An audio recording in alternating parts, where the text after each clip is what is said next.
welcome to our video number 2 in what we think we might be calling our Soul Sister Sync videos, but if you can think of a name you prefer, then let us know. Yeah. Yes. And what we would like to chat to you today is about the topic of love versus fear. Yeah.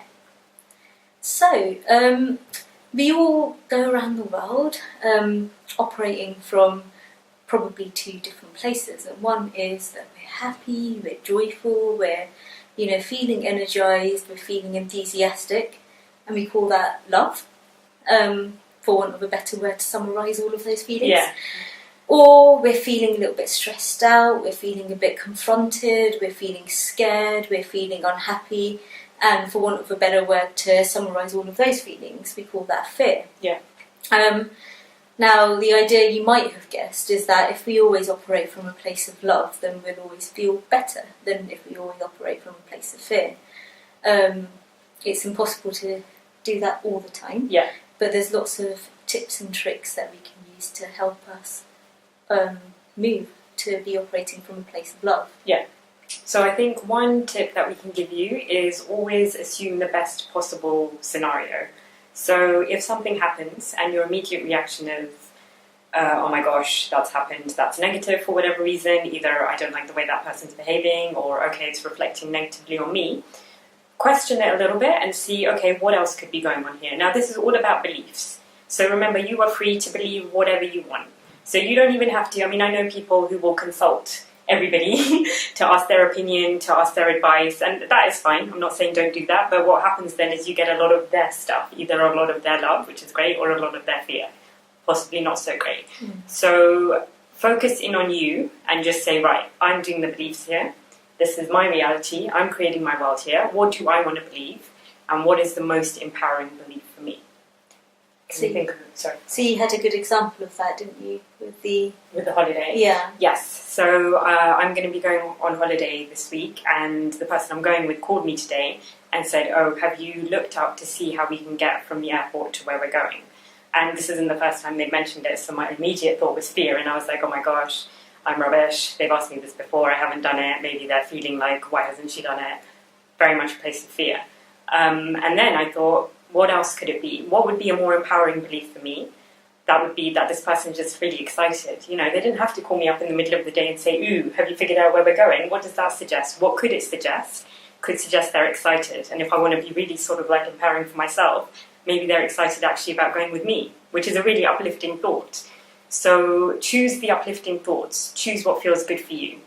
And stick to it. Even if somebody were to say to me, yeah, I think they were just annoyed. I don't want to believe that. I want to believe they're excited, actually. And that's your power.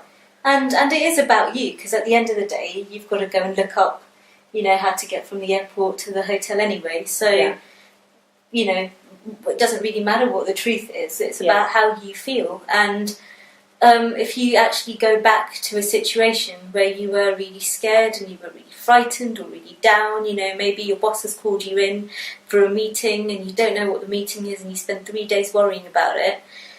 Think about how you actually felt during those 3 days, and you probably felt really rubbish, really tired, really couldn't really concentrate on what you were doing, worrying about what was happening, versus if you thought, oh, maybe he's calling me in for a promotion, maybe he's calling me in because he's seen that I've done great work and he wants to, and you would have felt good in those 3 days, and it wouldn't have changed the outcome. Whatever he was going to talk to you about is whatever he was going to talk to you about, but you'd have had a fantastic 3 days instead of a rubbish 3 days. Yeah.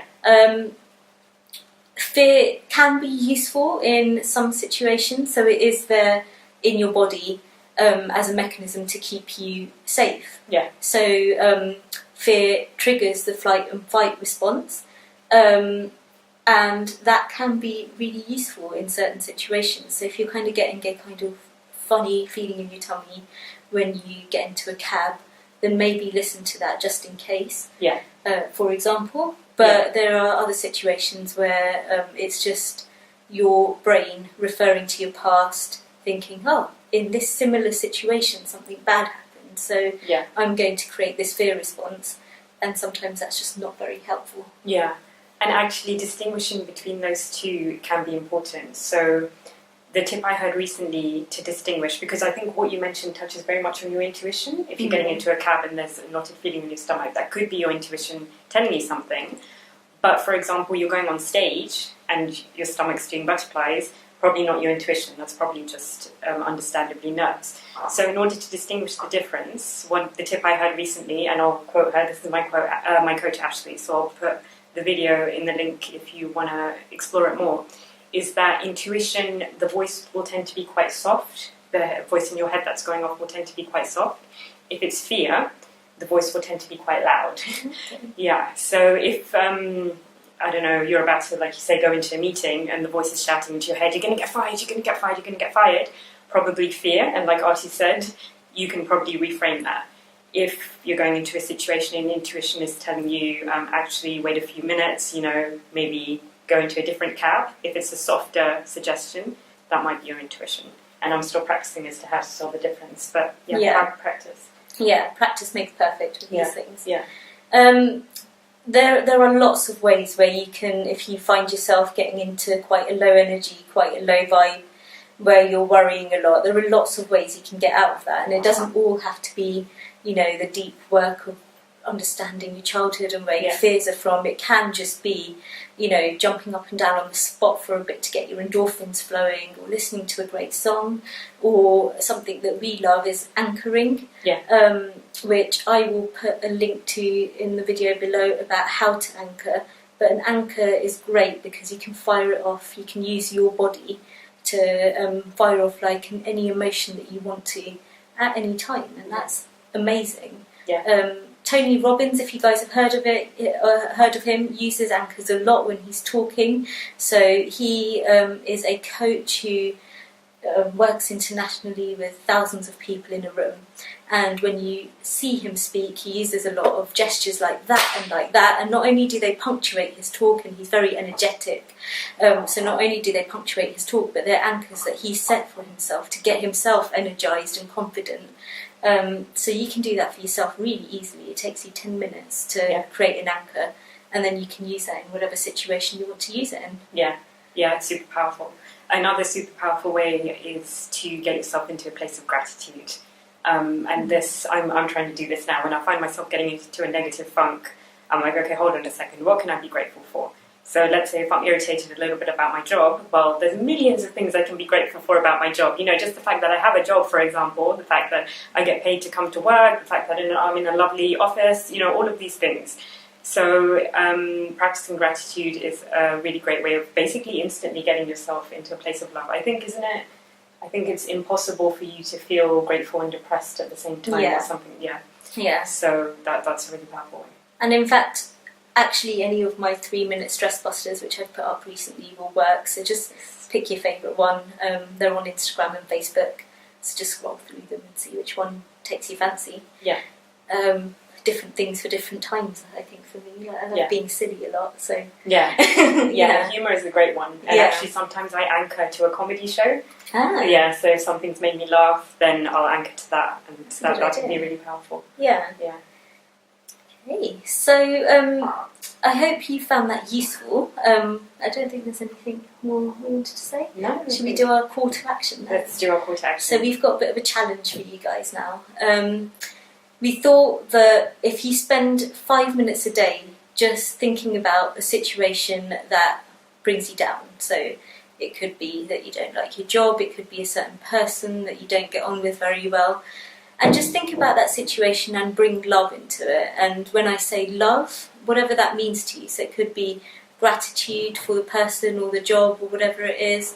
It could be that you want to send happy thoughts to that person, or you want to pray for their happiness or wish happy things happen to them. Whatever that means to you. And we say 5 minutes, which may seem like a really long time, but do it for 5 minutes. Set a stopwatch. Everyone's got 5 minutes spare in the day, don't they? So set a stopwatch, and at first you might find yourself thinking, what do I do with this big long stretch of time? 5 minutes has never seemed so long.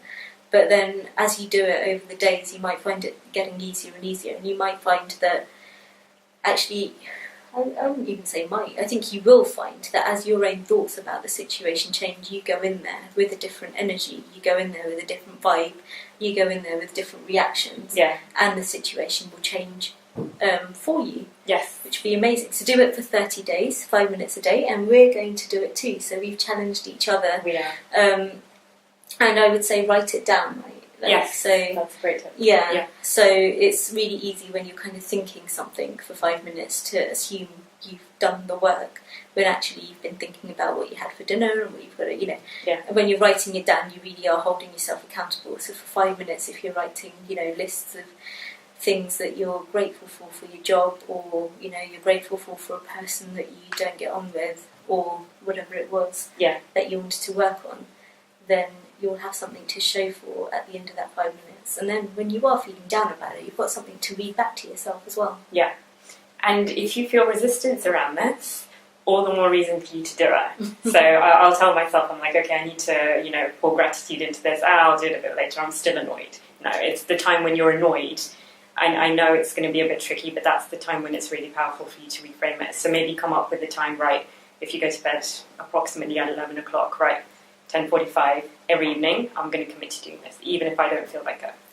And let us know what happens. We're going to be letting you know what happens to us in our next video, and we will include all the juicy details. Yes. Okay, so that's all from us for now. If you do know someone who's worried about something, who's feeling down in a situation, and don't we all know yes, people, please share this video with them if you think it will help them. And please, in the comments below, write about what you'd like to us to do videos on. So if there's particular questions you have, or particular topics that you want us to cover, please let us know. Thank you for watching. We'll see you next time. See you next time.